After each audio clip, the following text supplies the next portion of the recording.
I never thought I'd be the wife who'd seek solace in a neighbor's arms while my husband faded away.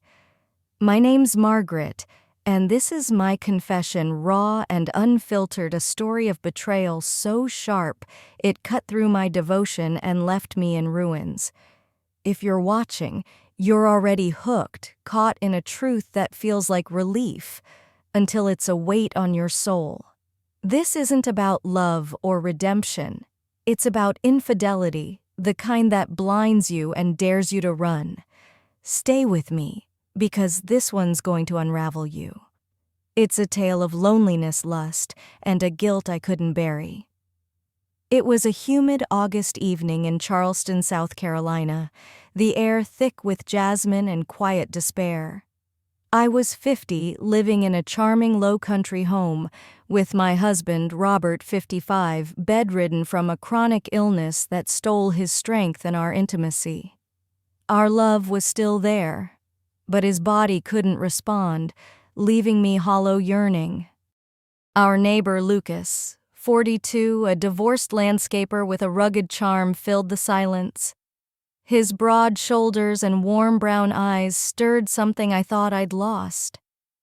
That night, Robert was asleep. His breathing labored as I stepped outside to water the garden. Lucas was there, trimming hedges, his shirt damp with sweat, his gaze catching mine under the porch light. "You look tired, Margaret," he said, his voice low, his concern genuine. I smiled, my sundress clinging to my curves, my heart pounding. His hand brushed mine as he offered to help, a touch that hit like a spark. I told myself to go inside to stay loyal, but the jasmine, the heat, his presence, it was too much. The garden was dim, the crickets humming the air, heavy with desire and guilt. Lucas stepped closer, his hand grazing my arm, his eyes searching mine. "You deserve to feel alive," he said, his tone soft, but daring, his breath warm. My wedding ring burned, a reminder of Robert, but my loneliness was louder, a scream I couldn't silence. I nodded, my silence a confession. His smile was slow, tender, like he'd already seen my need. We slipped to his backyard shed, the air thick with earth and the night shielding us. Lucas's hand slid to my waist, his fingers warm through the cotton, a spark that burned through my vows. "Tell me to stop," he whispered, his lips close, his breath hot with bourbon and longing. I didn't. My hands found his chest, the denim rough, his pulse strong. The crickets sang, the house dark, and I was already lost. His kiss was a collision, fierce and desperate, tasting of bourbon and sin. My hand slid up his neck, pulling him closer, the shed's wooden wall cool behind me. The night pulsed the air heavy as his lips trailed to my throat, his hands bold, each touch a pulse of pleasure and betrayal. I was drowning, and Lucas was the tide pulling me into a sea of want. Robert's face, our vows faded, leaving only him, his heat, my hunger. His kiss was a wildfire burning through my loyalty to Robert. Lucas's hands were bold, tugging at my dress, his fingers grazing my skin through the cotton. The shed was a haze, the moonlight filtering through cracks, casting shadows that danced like secrets. My hands roamed his chest, the denim slipping, revealing skin that burned under my touch. The jasmine scent matched my racing heart, the air thick with bourbon and desire. His lips were everywhere, my jaw, my collarbone, each kiss a claim, each touch a vow shattered. I pulled him deeper into the shed, the door half closed, shielding us from the world. My dress was gone, discarded in the haze, revealing lace that made his breath catch. My hands slid lower, tracing his belt, his gasps sharp in the quiet space. The guilt was there, cold and sharp, but my loneliness fueled every touch, every move. His hands were on my thighs, sliding under the lace, his fingers leaving trails of fire. The shed was our world, the neighborhood a distant hum. I pressed him against a workbench, my body molding to his, the lace a tease I couldn't control. His lips found mine again, hungry, demanding tasting of bourbon and want. My hands slid under his shirt, his skin warm and taut, his breath hitching as my fingers explored. The moonlight glowed, painting us in silver and shadow, turning our sin into something almost beautiful. But it wasn't. It was raw, reckless, a collision of need and betrayal. "Margaret," he murmured my name, a spell pulling me deeper. My fingers tangled in his hair, my body arching into his, a demand he couldn't resist. The night was suffocating, the crickets relentless, as my hands gripped his shoulders, his jeans a barrier I wanted to tear away. The pleasure was building a storm of its own, raw and relentless, edged with the guilt of abandoning Robert. When it happened, it was a collision, a wave crashing over us. His groans were sharp, muffled by the shed walls, my hands holding him tight, our bodies moving as one.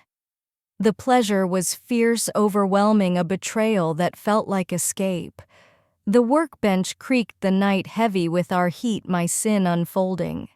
The neighborhood slept indifferent as I crossed a line I couldn't uncross. It was everything, every ache, every want, every void I'd buried. Afterward, we stayed there tangled, breathless, the air heavy with the scent of jasmine and us. Lucas's hair fell across my shoulder, his fingers tracing my hip, his eyes half closed in satisfaction. The guilt crashed in a deluge, but his warmth held it at bay, a lie I wanted to believe. "This can't last," I said, my voice rough, unconvincing. He smiled, slow and knowing, his lips brushing my ear. "It doesn't have to," he said, and damn him, he was right. The Charleston summer lingered, and so did the weight of my betrayal. I left the shed, my dress back on Lucas's scent bourbon and sin clinging to me. Robert was still asleep, his illness a silent wall between us, his trust a knife in my chest. I tried to be the wife he deserved, tending to him, smiling. But Lucas's touch haunted me, his face, in every shadow, every dream. The guilt was a beast clawing at me, but my need burned brighter, a fire I couldn't douse. The affairs were fleeting, stolen moments in Lucas's garage, his truck, his kitchen, each encounter a spark, each fading fast. One night I saw him in his backyard, his shirt off, his eyes catching mine. Robert was at a doctor's visit, driven by a nurse. Lucas approached, his voice low. "You're not done," he said, his hand grazing my arm, reigniting the spark. I told myself to stop, to honor Robert, but my body betrayed me. He texted later, midnight. "My deck." I went the night thick with humidity, his silhouette waiting under the stars. The deck was open, the air heavy with jasmine and desire, his jeans low, his skin glowing in the moonlight. His kiss was fiercer now, desperate hands tearing at my blouse. My hands roamed his body, greedy, memorizing every muscle, every shudder. The night's hum hid our sin, but the guilt was sharper, a blade I couldn't outrun. His lips found my throat, his hand sliding under my lace, his touch a brand I'd never erase. Our daughter Lily grew suspicious. "You're distant, Mom," she said, visiting from college, her eyes searching mine. I froze, her trust a contrast to my betrayal. "Just worried about Dad." I lied, my voice tight, my mind flashing to the deck, Lucas's hands on my skin. Her frown deepened, and I feared she saw the truth. "I love you," she said, and the words were a weight crushing me. Then it happened. Robert, weaker but awake, confronted me. "I saw you from the window," he said, his voice frail, his eyes broken. He'd seen me with Lucas, a fleeting moment in the garden. I froze, my sin unraveling his pain, a mirror of my guilt. "I failed you," I whispered, but he shook his head, admitting his illness had failed us both. I told Lucas it was over. He stood on his deck, his eyes blazing, his shirt open. "You'll miss this," he said, his voice a challenge. He left a keychain behind his initials scratched into it, tucked into my pocket. I should have thrown it away, but I kept it a secret that scorched. The Charleston heat lingered, and so did my shame, a fire I couldn't quench. Lily found the keychain. "What's this?" she asked, her voice trembling. I froze, my sin unraveling her trust, a mirror of my guilt. I confessed not all but enough, admitting to Lucas my loneliness, my betrayal. She cried, her face crumpling, and left saying she needed time. Robert and I faced the end, his illness a wall, my infidelity a chasm. We agreed to stay together for appearances, but love was gone. I was alone, the keychain in my hand. Lucas's scent a ghost I'd never escape. This is my story, a warning to anyone who thinks they can chase fire and not get burned.